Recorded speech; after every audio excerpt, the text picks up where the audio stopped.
Assalamualaikum warahmatullahi wabarakatuh. Saya Tuska Anissa Soleha dan rekan saya Ridwan Ramadhani dari kelompok 3 akan mempresentasikan materi mengenai yang pertama adalah sasaran dakwah, yang kedua ada pelaku dakwah, dan yang ketiga ada masyarakat dalam perspektif kelas. Yang pertama adalah sasaran dakwah. Nah, sebelumnya seperti yang kita ketahui, dakwah itu adalah suatu perbuatan yang mengajak kepada kebaikan. Nah, sementara menurut buku dari Strategi Dakwah menurut Al-Quran dari Abu Ali Amr Hussein mengemukakan pengertian dakwah menurut Islam adalah mengajak manusia ke dalam Islam. Dakwah juga bisa diartikan sebagai keinginan untuk mengajak umat muslim agar taat kepada Allah Subhanahu wa taala. Nah, maka dari itu, dakwah memiliki sasaran dakwah tertentu yang bisa sejalan sesuai harapan. Yang secara umum yaitu seluruh umat manusia. Jadi dakwah tidak hanya kepada umat muslim saja, ya, tapi juga kepada umat yang non-muslim. Dalam prosesnya tentu saja disesuaikan dengan sasarannya. Misal, eh, jika saat pendakwah sedang menghadapi orang-orang non-muslim, maka materi yang disampaikan adalah tentang keindahan ajaran agama Islam, bukan malah horor ataupun sesuatu yang menakutkan. Nah, sebaliknya, jika materinya itu adalah Muslim, maka diperkuatkan kepada pemahaman dan juga peningkatan ibadah.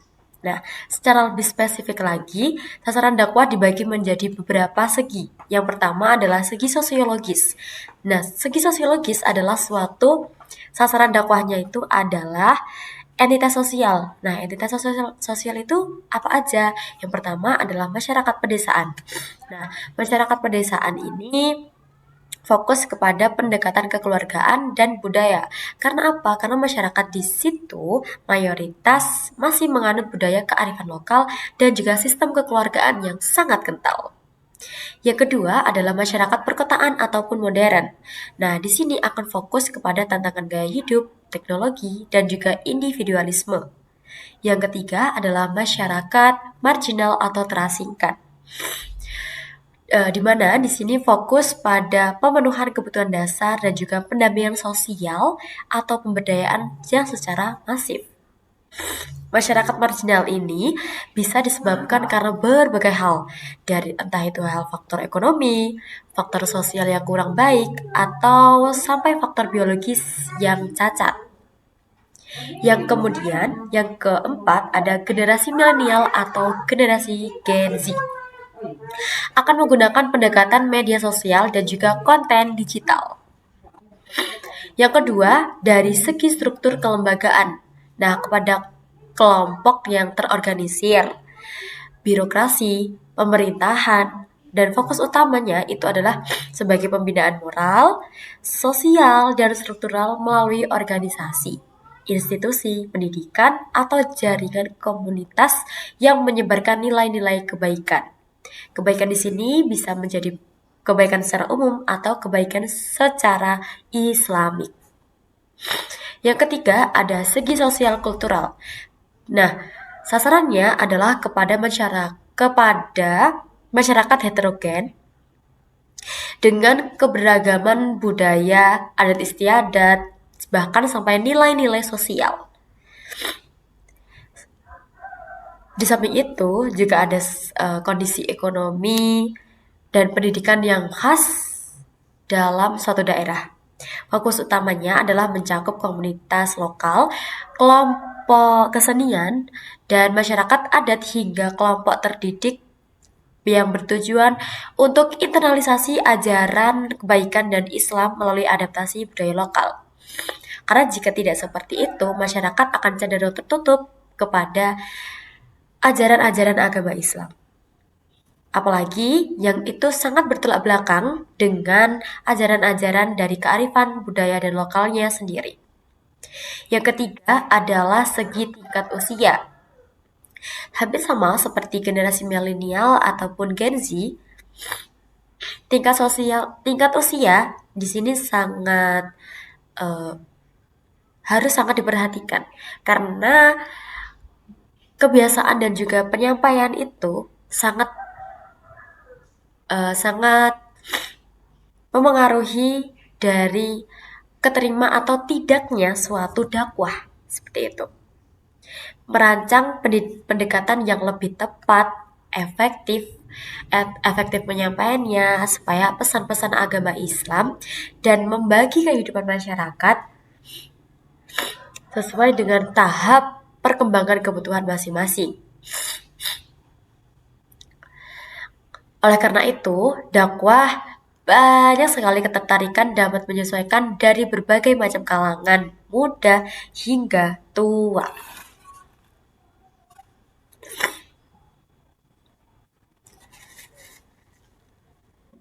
Nah, yang kedua yakni pelaku dakwah. Pelaku dakwah secara umum atau biasa yang dikenal dengan sebutan dai. Itu berasal dari bahasa Arab ya, yang artinya itu adalah seseorang atau pelaku yang menyeru ajaran kebaikan. Baik itu secara langsung ataupun tidak langsung, baik itu secara tulisan, lisan, atau perbuatan untuk mengamalkan ajaran-ajaran agama Islam dan menyebarluaskan ajaran tersebut. Secara ideal, pendakwah Islam adalah mukmin yang menjadikan Islam sebagai agamanya, Al-Quran sebagai pedomannya, dan menjadikan Nabi Muhammad SAW sebagai pemimpin dan juga teladan baginya. Adapun syarat-syarat dai, yakni yang pertama ada syarat jasmani. Syarat jasmani adalah ketika seorang dai yang senantiasa berada di tengah-tengah masyarakat, selalu berhubungan dekat dengan masyarakat. Di samping itu pula, kondisi fisik dari jasmani ini sangat-sangat mempengaruhi dari diterima atau tidaknya dan juga menjadi suatu kebanggaan tersendiri bagi pendengar atau jemaahnya. Namun, perlu kalian ketahui bahwa syarat jasmani itu tidaklah mutlak. Karena apa? Karena tegaknya agama Islam melalui dakwah tidak memandang siapapun. Tapi ini juga berpengaruh seperti itu. Yang kedua, yakni syarat ilmu pengetahuan. Syarat ini mutlak sekali karena mempunyai kaitan dengan pemahaman dai terhadap keseluruhan unsur-unsur dakwah yang ada. Sangat lucu jika seorang pendakwah atau dai tidak memiliki ilmu pengetahuan yang cukup, tapi mereka malah menyerukan ajaran-ajaran yang tidak ada landasannya, tidak ada pedomannya, atau bahkan mereka sendiri tidak mengamalkannya. Yang ketiga adalah syarat rohani. Syarat ini menyangkut masalah keseluruhan tentang batin dan juga kemudian ditercerminkan dalam sikap, dalam sifat, ataupun perilakunya. Akhlak. Syarat ini penting karena berkaitan dengan subjek itu sendiri. Di samping sebagai misi dari keagamaan, suksesnya usaha dakwah juga tergantung juga kepada kepribadian dari dai yang bersangkutan. Nah, yang selanjutnya ada status dai. Status dai bukan hanya sekedar ceramah dan juga memenuhi undangan pengajian, tapi dai ada beberapa yang sangat penting ya statusnya. Yang pertama adalah dai sebagai seorang pemimpin.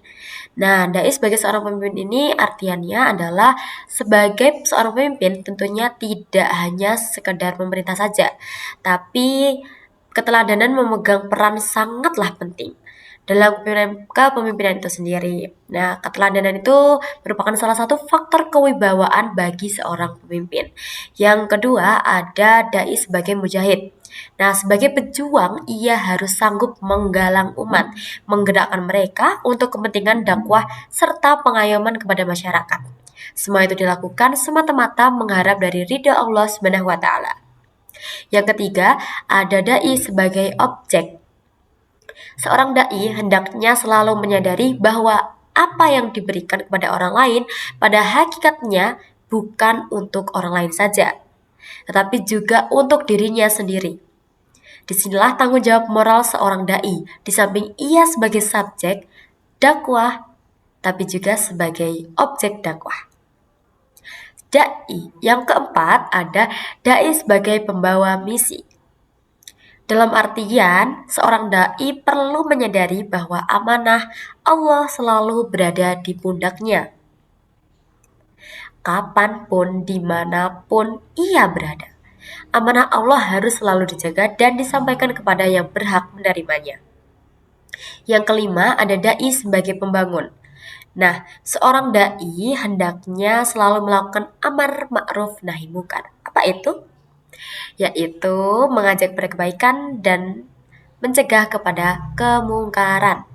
Jadi tidak hanya sekedar membina yang baik saja, ya, tapi kita juga harus tidak baik jadi jika dibiarkan tumbuh dan juga sedangkan di samping itu kita tidak berkembang.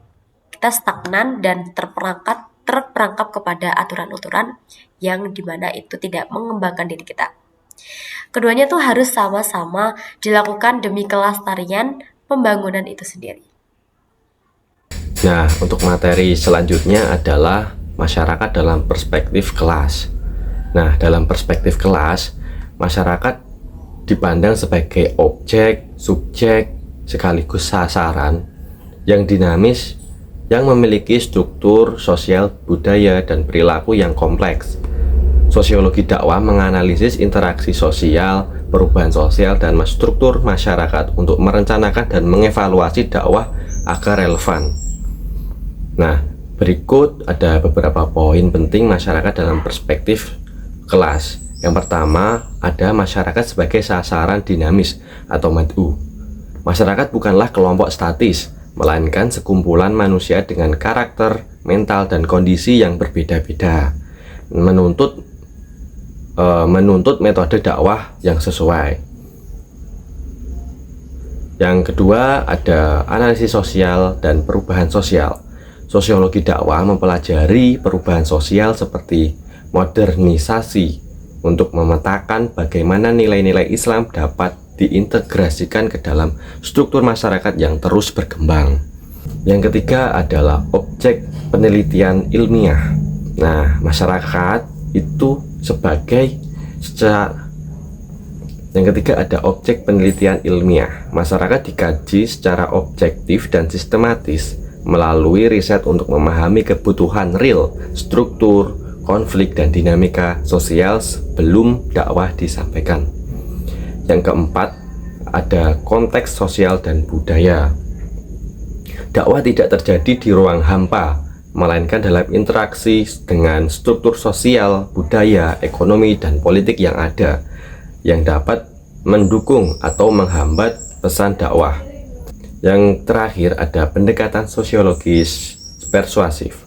Pemahaman masyarakat secara sosiologis membantu dai menggunakan pendekatan persuasif yang sesuai dengan kondisi mental dan budaya masyarakat, bukan sekedar doktrinal. Nah, secara ringkas, sosiologi dakwah menempatkan masyarakat sebagai konteks utama agar dakwah mampu menjadi agen perubahan sosial menuju kehidupan yang lebih baik atau menuju perubahan yang lebih islami gitu. Nah, dari penjelasan kami tadi dapat disimpulkan bahwasanya definisi dakwah adalah kegiatan mengajak manusia ke jalan Allah dan kebaikan melalui lisan, tulisan, maupun perbuatan. Sasaran atau mad'u, sasaran dakwah. Nah, sasaran dakwah ini bersifat universal, namun pendekatannya disesuaikan secara spesifik berdasarkan segi sosiologis seperti desa, kota, marginal, milenial, struktur lembaga, sosial, budaya, dan usia. Yang ketiga yaitu pelaku dakwah atau dai.